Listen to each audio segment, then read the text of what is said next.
everyone, this is Vasudha from Team Blackmagic along with my teammates Abhishek and Siddharth. And today we are going to present our solution for Flipkart Grid 3.0 to solve security issues related with container-based technologies. Next slide, please.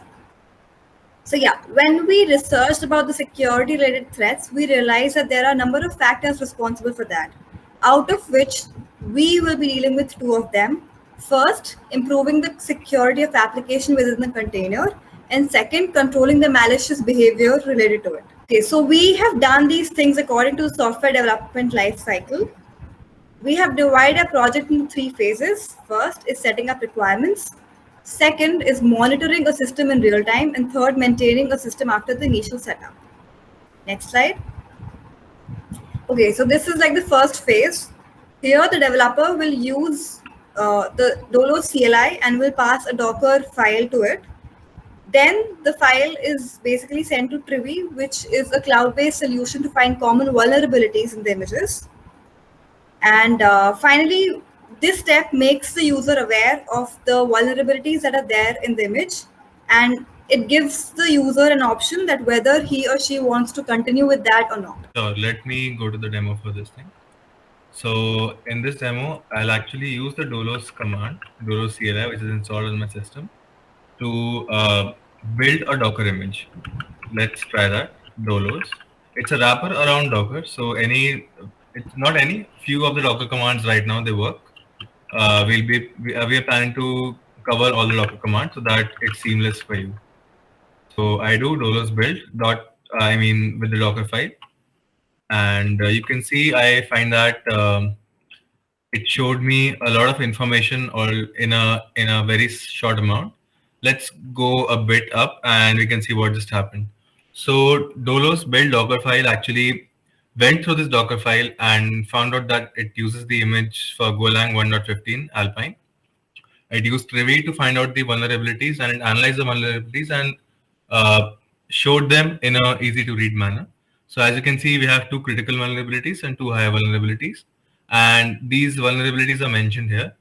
Now it is up to the discretion of the developer if they want to continue or not. If I press continue, you can see that it builds the image from that particular image. I mean, whatever Docker file is provided, builds an image from that. So this was a small demonstration of the CLI in action to scan the image, to get the Docker file, and to actually look up the CVEs and provide the developer with a lot of useful information at their fingertips. So yeah, as Siddharth just mentioned, and now since we are done with our requirements phase, setup, now we can move on to a real-time system monitoring. So we try to build a middleware, but again, we try to make it very platform independent so that it works with a lot of different frameworks. And as you can see in the diagram, we have our Dolos Traefik plugin. So we are utilizing Dolos, a Traefik plugin that sits around the Docker container that's for our server that's running. And here's Traefik that will be acting as a reverse proxy for our backend.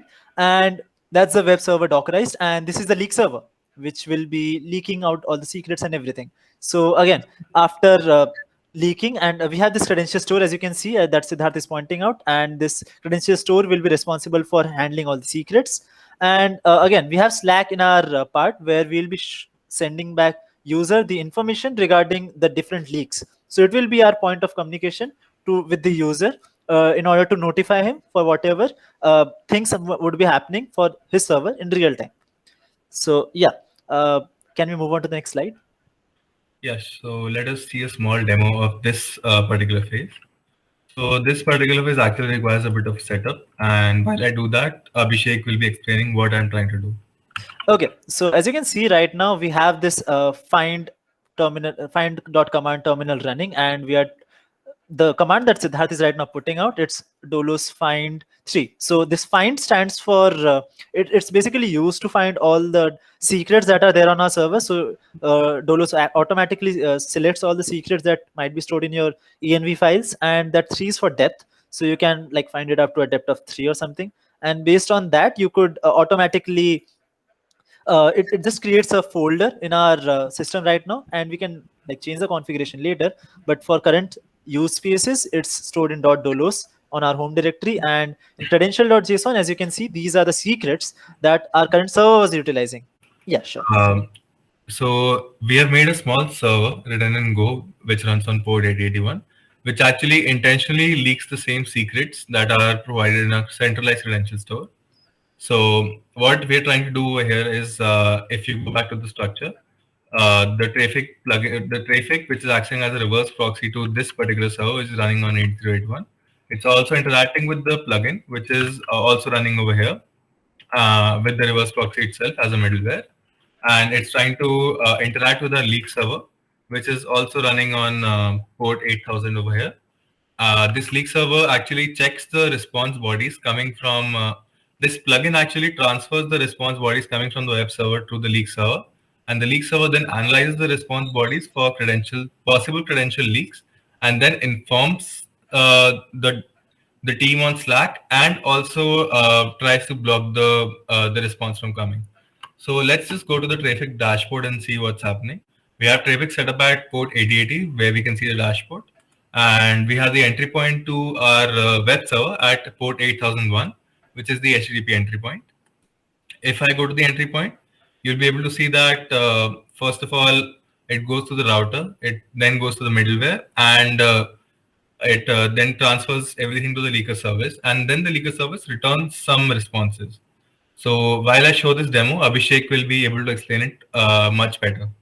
Yeah, sure. So as Siddharth just explained, as you can see right now, he's making a request to the server through our proxy. And as you can see, the response that's coming out, it's an empty response. But Siddharth, can you just show the actual server response in browser once, or in Postman, whatever, on Right. port 8080? I guess that would give us a better perspective of what's coming from the server actually. Yeah, so as you can see on port 8081, which is not proxied, this is the response that's exactly being sent back. And in a real life scenario, this would be the response that the attacker would be getting back. So that's kind of leaking out our secrets. But since, I mean, this is an independent setup that we did on the 8001, you can see that no information is being conveyed, as well as if there was something that was not supposed to be leaked out, it is being blocked here. And if it was fine enough to pass, it would be passing. So can you just go back to the dashboard once?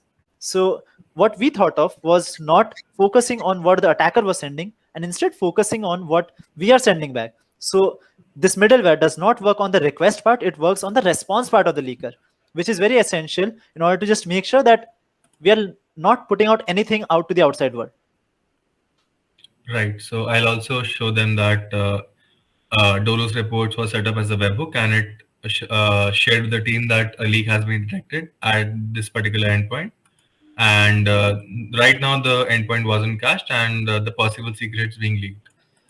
So now this response has been cached, and the latency will be minimized considerably. So we are having a total monitoring system setup that allows us to monitor at each and every step whatever is happening. And again, even after monitoring this, we might have some requirements in our future scopes, or we might have some sort of setups that we need later. And usually a lot of scenarios or use cases, they need us to set up some sort of VM or test it in some isolated environment. And for those sort of requirements, we have an extension in our Dolos that allows people currently right now to test unknown scripts and integrate it again in their system. This, as you can see in the diagram, it allows us to test a lot of different variety of scripts, and it allows us to have a lot of security in terms of process-based virtualization.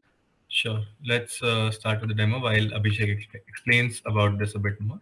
Yeah, so the implementation for this approach that I told you, it's basically a small CLI based script right now written in Python, and what it does is it allows you to get different sort of scripts where you possibly want to test it. So you can get the script from a URL, you could get it from your specific file location, you could even take it from, let's say, a database of scripts that we had just put out for testing. So Siddharth just inputted one command where he is running the script with the URL tag. So now Siddharth wants to execute it. So if we execute it, you see some sort of action happening, and instantaneously our browser opens up. Now, the best part about this is that usually when we try to collaborate on different stuff, like for example for VMs, we usually end up sharing secret keys, and this is something again that people have to set up and provision. But on our PC, we obviously wouldn't want to do that many amount of stuff, so we use the script, get it running up on our web browser. As you can see, it's being streaming via WebSockets, and you can easily share this with your teammates, your co-workers, and this URL can help you collaborate simultaneously on the same terminal. So as you can see, Siddharth is navigating to the folder and he's trying to execute the script. So this is a very simple base script. Very simple actually like sorts the array based on positive. Can you just display the contents, Siddharth, once for the script? Yeah. I mean, you just saw that he gave a bunch of inputs. You can just show it from the terminal also. I guess that would be better.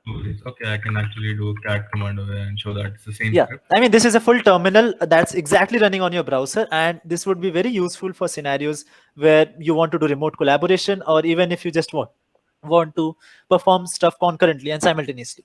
And it's again running on our hardware, so we don't have to provision some other hardware for it on the cloud.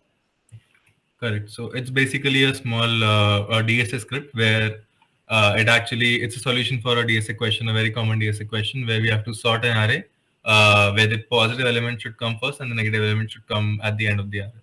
So as you can see, it's exactly the same input and output that you're supposed to get. So yeah, as in this can have a lot of future use cases because all the stuff that we built on, that was just a simple way of showing that our approach could be pretty useful towards a lot of industrial based problems. For example, this is one of the most biggest problems that we are facing today, that people know about Docker, but they don't know about Docker security.